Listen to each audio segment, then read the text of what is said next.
What's going on, everybody? We're back with Ep.2 of the Talkin' Hoops series. On this episode today, we're going to be talking about team practices. We're going to dive into sort of old school classic drills that everybody knows, loves, or hates. We're going to talk about those, what we think about it, how we would run an ideal practice, etc., etc. So jumping right into it today, I want to talk about old school practice drills, specifically three-man weave, shell, etc., etc. And let's talk about our thoughts on those and are they effective? Are they a waste of time? And all that good stuff. So, what's up, everybody? I'm Dove, by the way. If this is your first episode, we're talking about first three-man weave. Okay, so if you're a grade maybe 4 to 2 area, I think that the value of three-man weave is that you're working on your hand-eye coordination by running and passing. I think there's value for kids in that, and then it might also help you with the natural flow of running the floor Mhm. because you're running wide. Those are probably the only two things I could say. But to have grown adults doing that and having any rationale other than physically warming you up, I don't really see the value. Um, what do you think? Yeah, I would have to agree. I mean, really, its only purpose at all would be a warm up, so to speak. And even as a warm up, it's mediocre at best, just doesn't really do anything. It just, you also look kind of silly, to be honest. And then you got other coaches that are like, all right, now we're going to go into the five-man weave, and then we're going to go three-man 11 man. weave. I've heard have you done the 11-man I weave? have not done the 11-man, Oh didn't my know it God, existed. don't get me going on the 11-man weave. I swear to you, I've done some horseshit like that. Somebody's going to get injured just running into each other. Oh, it's just a complete fucking waste of time. The thing is, too, like coaches will say, "Oh, you're seeing the ball go in, you're getting warm." It's like that should not be happening during practice time, Yeah, right? also then they throw in like, oh, the ball uh And cannot touch the touch the ground. ground or we're doing suicides or some Yeah, nonsense like it's that. like what that is to me. Also, I think it's sort of like a coaches like the idea of I say something, you do it. So they sort of get a satisfying feedback loop almost for themselves of I'm running a practice exactly how Yeah, I yeah, want it to yeah. be. These boys are doing their three-man weave, no, good old fashioned way. And it's like for what? Each dude's getting like 4 layup reps and 3 chest passes. Like if that's a college team, that's a waste Yeah, of practice time. yeah, I agree. I would say, same thing with the shell drill. I think, to be honest, pretty useless. Like it just makes more sense to actually be playing Yes. like live. Yeah. And like shell drill is also one of those basketball words that like has different meanings to different people. Like what do you when you say shell drill, what are you referring to? Well, what I mean is like a 5-on-5 in the half court, but we're not Hmm. actually, I mean, sometimes they'll throw in you can score, but it's just passing around the perimeter, five players in five spots, points, wings, corners. And then you're just so however your defense is designed, if it's one Right. pass away, you got to be denying the pass, and then Right. the lowest man is on the rim line. However your defense is designed, that's essentially what you're working on, Right. except it's just insanely scripted and the passes aren't even getting stolen. It's just like lazily throwing it over there. Then I'm gonna run choppy feet closeout. Then I'm Talk, gonna talk, yell talk. one pass away, one pass Yeah, help, help, away. help. Yeah, Yeah. it's just It, complete nonsense.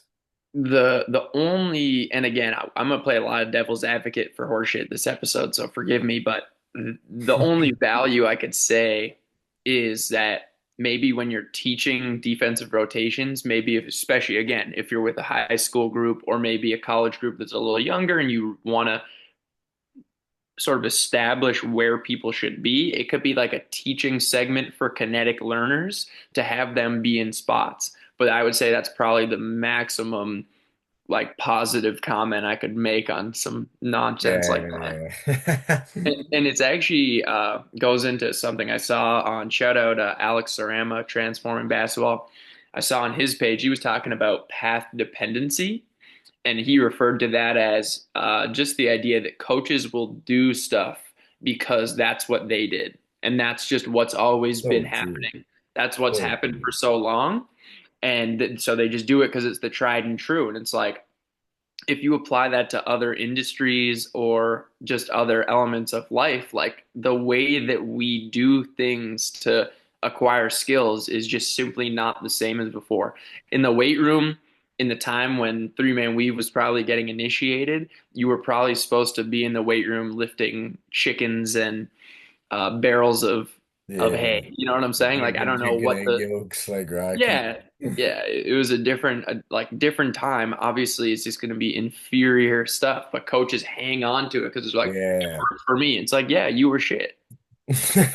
Yeah, You it's would really get interesting. blasted. Like Yeah, go ahead. I find in the coaching profession that there's so many guys that just refuse to adapt. I don't know Yeah. why that is, but like the best coaches in the world are constantly improving, right? Hmm. Even if there's nothing that's sort of been proven yet, like, hey, this is more effective, they're searching. Like, even if what you're doing is working pretty well, the best coaches are like, okay, this is pretty good, but like, how do I make this even better?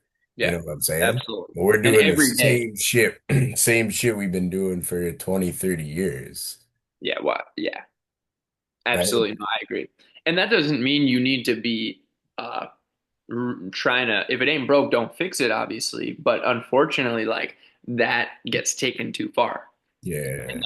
And then you've got guys doing shit that just is no longer the modern skill acquisition paradigm, and they'll just feel confident about it because that's what worked for them. Now, tried and true old school. It's like, no, stop. Get better, please. Learn new information. Moving on, because you're gonna get me fired up here. I'm gonna throw my head at the computer. Uh, team dynamic warm up. Do you do it in practice time, or do you expect players to be warm when practice time starts? Yeah, when we practice, there's no dynamic warm-ups. Just be ready when practice starts. And then there really is no warm-up for it. I mean, like we do like a drill or two that's more like a warm-up drill, still playing, but yeah, when we walk into the gym, we're gonna say, hey, we start at say it's 10 o'clock. We're starting at 10 o'clock. It's 9:45, 9:50, whatever it is.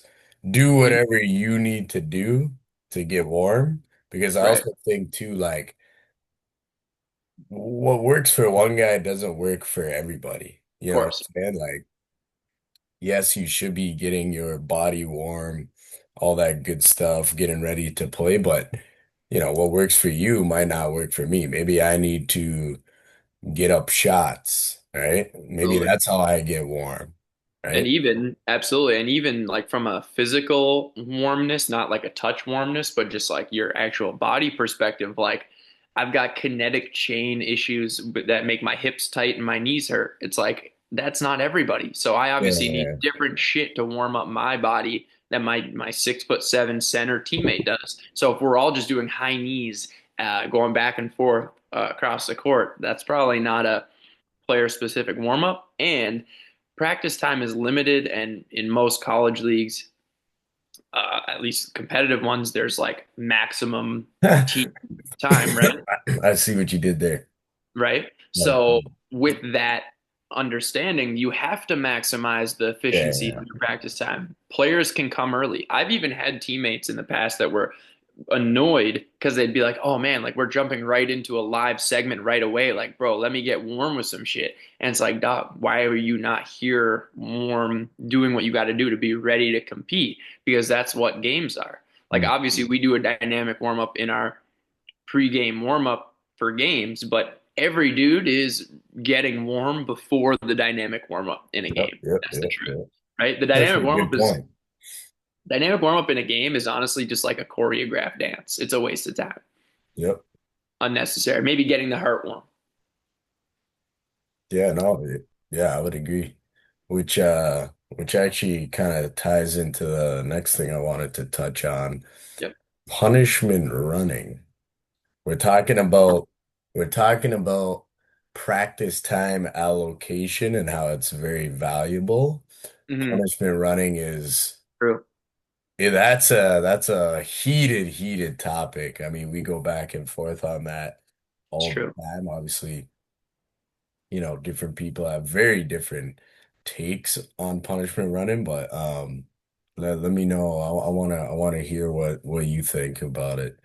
So I think that the word punishment, um, honestly gets a bad rap because losing is a punishment, right? So what you can do with running, and this is what my team has done, is running is a punishment for failure, right? So it makes failure even worse and it makes it even less desirable, which is going to make you compete even harder. But oftentimes, punishment running is in practices where players aren't focused and aren't locked in. And if you aren't locked in and focused on giving 100% effort to your team's practice, one, why are you playing basketball? And two, you should be disciplined to do what you have to do so it becomes habitual. Yeah, yeah, yeah. Like there's just no room for guys messing around in team practice if you want to be a good basketball team. So if players aren't and it's not a player-led culture where everyone just follows suit on being locked in, then yeah, as a coach, you at times, in my opinion, are forced to allocate practice time to punishment run. I don't think it should be just every day. Oh, guys are dropping passes, Yeah. punishment run. This looks sloppy, punishment run. It's like, what if it's sloppy because boys are sore?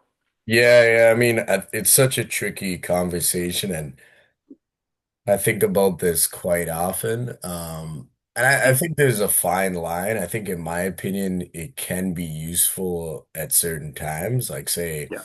I'm doing some competitive drill or whatever, and hey, losers, you have suicide or a down and back or something, right? So we're not Mhm. just playing for no reason. It's sort of in itself making the drill or the game, whatever, more competitive. So I like Exactly. that, but like a lot of coaches, even when I was playing too, would be like, hey, like if you don't make X amount of shots, we're running. Or like, yo, we finish a drill, yo, shoot free throws. If you miss the free throws, we're running. And it's like that doesn't really make sense. It's like it's not like I'm purposely trying to miss. Obviously, we're trying to make the shots, but making us run because we're missing, it doesn't really do anything, right? All it does Yeah. is kind of create this environment where you're now scared to shoot a shot, right? Because Because you're everyone scared to knows miss too, it. like if you're that guy, like we've all been in those practices where coach has the one guy on the line, and if he misses it, you're running. If you Yeah. make it, practice is done, or you're moving on to the next drill or whatever, right? Mhm. And then the one Mhm. guy misses it, everyone's like, yo, come on, man. Everyone Bro, you sees, shit. Yeah. everyone's right, and they just start running, right? And then that creates sort of fear in your mind next time you're taking whatever shot, as opposed to just being like, well, yo, like, why don't we just work on the thing that we're not necessarily good at, The free throw. Right. right? Like, whatever it may be. Right, right, right. And also, one other thing I've heard, and this is maybe more true for the lower levels, is that when you make the association between punishment and running, you're creating the idea in the head of players, and this has 100% happened to me, that running's a bad thing, Yeah, that's right? Like I absolutely despise going for a run. Like probably one of my least favorite things to do, and I think that's yeah, definitely mine's biking. associated. So yours is biking? Can't stand Yeah, biking. I know you're anti-biking. I don't get that. Biking Anti-biking. is way more chill than running. Yeah, Hey, who you got? Let us know who you got running or biking in terms of discomfort and shitness. What do you guys got? Let me know. But yeah, like I said, like days of AAU where I'm just getting ran as punishment for failure has taught my brain, I think subconsciously, running equals bad. So that's a bad thing for kids. And then once you're in a college environment, punishment running, in my opinion, is something to be used tactically. But once you're using too much practice time on it, you're wasting practice time. I like it. I like it. Let's touch on player development in practice, sort of on the same line of Mhm. not wasting your practice time and what's most important to you in your short amount of practice time. I think that the level that you're at very much is a factor in how much player development your practice time is going to be. Because if you're doing U12 and you're working on making reads in action and your dudes can't make a layup, you're not really going to progress to where they have the natural ability to start progressing to the A thinking of good the take. game, right? So for them, I'm not going to waste my time having them play in spread ball screen versus a blitz. I'm going to put them under the rim and go work on their layup until it's consistent, and then work on dribbling until it's consistent till you have enough tools to, Right, right. right? I think my take on it is one, what is player development? Facts. Depends who you ask, right? Because Everything is. that's what Everything I'm is saying, right? Like if when I hear player development in practice, what I'm thinking is like individual training, like reps. Yeah. hey, like getting up shots, ball handling, et cetera, et cetera. That's how I think of Yeah, it right. More so because skills on zero, like no yeah, defense yeah, for yeah, the most exactly, part, right? exactly. But when I think about it, I'm like, well, the way that I would have a practice structured is we would be playing most of the practice, but that I would consider player development. In fact, more so than this other stuff that's kind of the classic way of thinking about player development. But I think as 100%. well, what you said, level definitely plays a part for sure. I think how good or bad your players are depends on how much of that stuff you want to touch on. Obviously, Sure. the higher the level, the more Mhm. advanced stuff you can get into. Right. But I see a lot, especially in college practices too, all levels, a lot of that nonsense like ball handling, one on zero shooting, etc. And I think it's a giant waste of time if I'm being Yeah. completely Yeah. honest. Honestly, every single time in a team setting that there's shooting reps on zero, I'm thinking this is a waste of practice time Waste of because time. practice time is limited, right? That's just a fact. But individual ability to go shoot on a rim is unlimited for the most part, right? Obviously, facility pending. But the point is that if I go on my own and shoot, I can shoot as much as I want and it doesn't affect anybody else, and I Yeah, can work yeah, on my technique of shooting, right? Whereas my ability to play the sport and develop as a player, it's from what I know about player development is that it's essential to be having as many live reps of the actual sport in different with constraints, etc., as possible. yeah. No, You got that's a good take.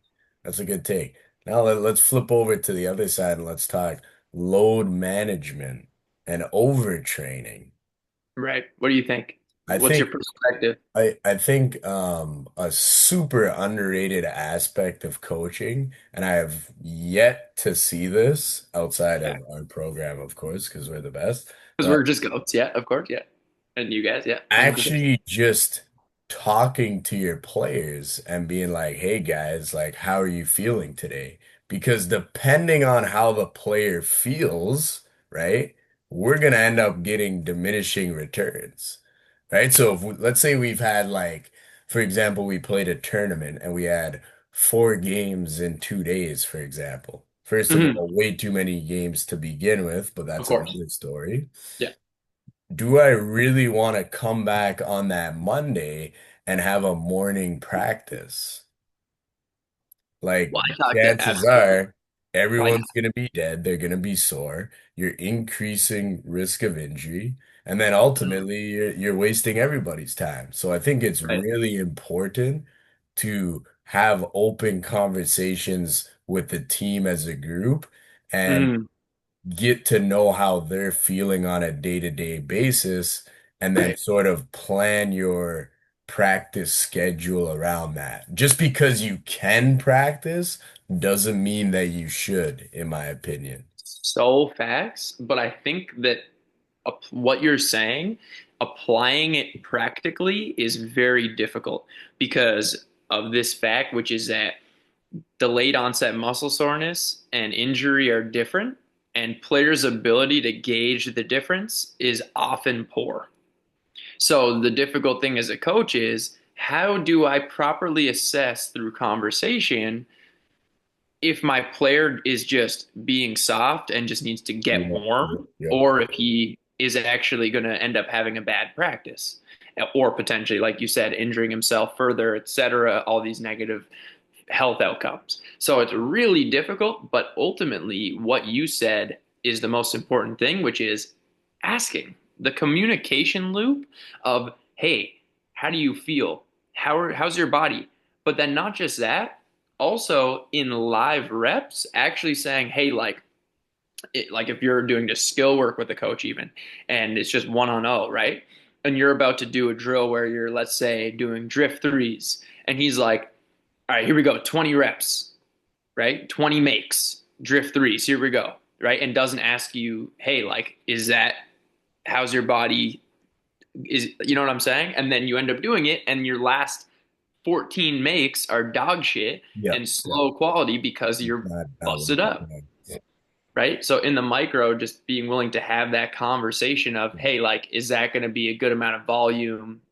I think that's key to coaching. Yeah, I think it also builds relationship and trust with your players as well. Right? Like Fact. so many coaches, like even when I was playing, like it doesn't matter how you're feeling.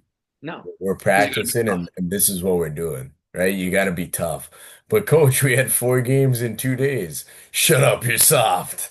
Back Yeah, in my day, I was playing 8 games a day and I was walking 4 hours to school and I was working on the farm 14 hours a day. and the court was made of spikes. Yeah, You exactly, know, right? Like we like were those playing with a stuff. medicine ball. Yeah, Just complete nonsense, right? Like that's another thing too, that like tough guy mama mentality culture is just so yeah, unbelievably stupid and will and just end toxic up and hurts hurting the you in the sport. long run. 100%. And the thing you said, just to finish, like one more point before we move on from this, is that thing about building the trust. I think that when you create an environment as a coach of the coach and player working together to make the player as good as possible, instead of coach teaching player, this is how you get good, do Yeah. this, right? Because coaches sort of to stroke their own egos insist on having secret keys to teach you to become good as opposed to working with you and sharing So the true. information. Right? And if you want to be a professional player, it's important to know how the sausage is made, not just have sausages in front of you. It's important to know why you're doing what you're doing as you do For it. sure. And like once you have to be on your own, because most of these high school coaches and college coaches aren't going to be working with a player forever. Yep. So I think it's so important having exactly what you said, that feedback loop of talking through why you're doing what, how, when, volume, etc. Moving on, tracking practice, statting, filming. It's a big What one. do you think? What do you got? Yeah, we film the majority of our practices. Statting, no, not the practices itself, but what we do is we stat our small group workouts, like our shots that we take, for example, which isn't a part of our team practice, but we have like Killed. small group workouts outside Yeah. of that. Just Right. for us, it's only myself and Menelik. It's pretty time consuming to not only run the practice, but film it and then stat everything as well. Yeah.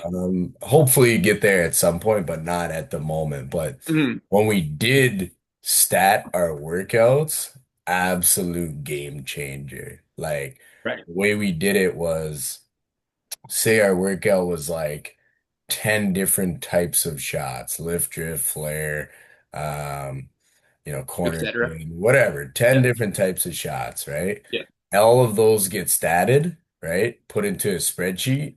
And then from there, they get ranked on how good their percentage is, right? From one through however many guys we had, 11, 12. And then from there, that gets broken down to in the type of shots you can take during the game. So like Right. one rank number 1 through 4, for example, is your green light, whatever, right?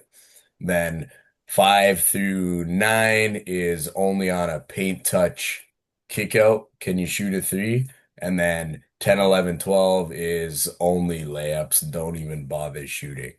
And Right. that, like, not only did it create a more competitive environment in the workouts, but it also really allowed players to visually see, like, oh man, I am not as good as I thought I This was. is where I stand, and this should dictate my shot selection. Absolutely. Exactly, right? Like it leaves no room for debate because without it, without any film, stats, etc., it's just Uh, my word against yours. right. And in high school especially, which is you're working with younger guys, like that's the kind of guy that's going to be not self-aware of where he stands. One thing about that too is a lot of coaches would say, "Oh, by telling players what they can take and don't take, you're limiting their game and you're going to make it harder for them out there." I actually disagree with that. I think that simplifying the reads uh, for players in terms of what shots they can take, like how you're going to read a closeout is if you can't shoot the ball, you are driving closeouts, Yep. right? Or you're probably not even a perimeter player. You're probably spacing to other places because that, right? And then that actually helps you succeed because you aren't ready to be shooting it at the clip that you have to, right? To shoot Mhm. those other shots that you're the 10th, 11th, 12th guy on your team. And one thing I'll say too that I think you left out because you don't want to give you and Menelik credit is there's only two of you, and tracking shit is really time consuming, No, it is. especially with how much a good team practices. So I think it's pretty essential to have employees like with a college team, like you have to have people that it's Exactly. their job to do that. Oh I yeah. think it has great value for keeping players aware of where they stand, and it has value in terms of coaches getting to look at where their players are effective. But it's really difficult to do without having people who it's their position to do it. My team did it for the first week, and then the player who was a red shirt that was working as a manager and was supposed to do it wanted to get practice reps, so they said, "Okay, forget it," and we stopped. Right? And I think that honestly, a lot of the main guys who are going to appreciate practice being tracked are going to be guys who are right in that ninth 10th man window who think that they should be playing Yep. over one Yep. to Yep. two Yep. guys, right? And that they're getting a little slept on for reason XYZ. That's probably the main players that would get something out of it. Last thing, and this one is also polarizing. This is our last topic for today. Do you prefer to have a starters team, bench team, and scout team in practice? Or do you prefer to have 2 to 3 just mixed teams of everybody? I like to do starters bench, just because that's how it's gonna be in the game. I'll tell Hmm. you. This year we actually only had one team. So, I mean, we were doing starters versus bench. And then ultimately, it kind of ended up being a blowout and like just wasn't even competitive. So That's we what's tough. switched it to mixed teams. Hmm. But last year, when we had two teams, we would do first team versus second team. Right. And the first team would just pound on the second team. Like just wouldn't Right. even be close. So what do you do? We decided to keep it throughout the year, and the reason being was there's an element of that pounding that it's a sort of mental game with those better players to not play down to the level of competition, which was a big problem that we had during the season. we were Okay. constantly, and this year as well, to be honest, constantly Mm, playing down to a team that was worse, and we play up when we're playing like a ranked team. So I right. think playing against guys that you are significantly better than and having to do that every day and not slacking off and letting them win a game is super, super challenging In its mentally, own right. right? Like Right. because even playing in runs too, like, like we have this all the time where like we'll be the best team, but like one guy or two guys lose focus for one or two possessions just because it's the same thing. Like, these guys are shit, like we're just pounding on them, right? Right. And then all it takes is one or two guys lose focus for a couple possessions and then Get a bang, comeback. done, you're lost, right? You lost and then that's it. So Right. I like both ways, but we've done both ways as well. Not Mm, not even necessarily because we wanted to, but sometimes just out of necessity. But right. I'm not sure there's a right or wrong answer there. I agree, and I'd say that the answer is a mix. And the mix, in my opinion, how it would look practically, I'd say for a college team in particular, because for you guys it's so tough because your schedule is so random Yes. that you're all over the place. It's so difficult to have more structure. But for a college team who knows exactly what the season schedule is going to be from the start, I think that the best approach is going to be a combination where you have 1 to 2 days of your, let's say you have a three competitive practice day week Yep. in season when you're playing games, not preseason, not training camp. You want to have at least one of them be mixed to on a day when you're doing a lot of live 5-on-5 because that's going to have the best players guarding the best players, bench players guarding bench players, scout team guarding scout team, because you're naturally going to match up. And that's going to be Yeah, the yeah. most competitive game, Yep. right, in terms of outcome.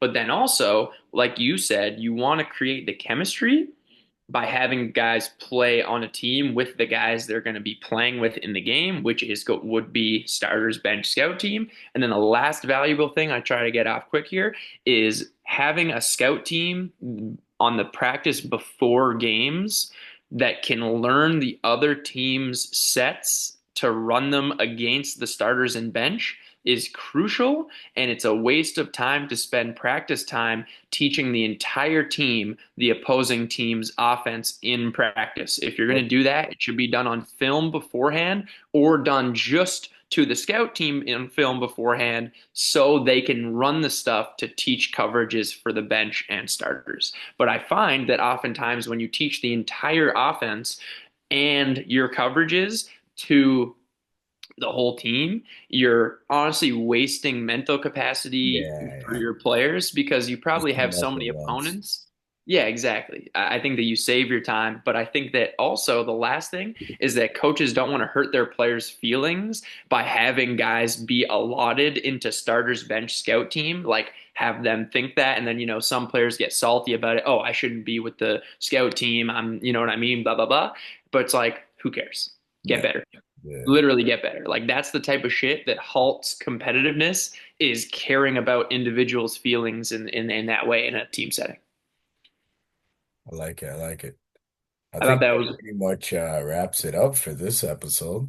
yeah, really good stuff. Thanks guys for tuning in, and we're gonna be doing a bunch of these because I have a blast. And please let us know in the comments, DMs, if you have any topics you want us to discuss Yeah. because we're trying to foster an environment of basketball information Mhm. being uh, at the forefront and discussed and be able to get feedback, et cetera, from you guys. So please feel free to let us know what you want. And we'll be back same time next week. Let's do it. Thanks, Thanks, Cam. guys.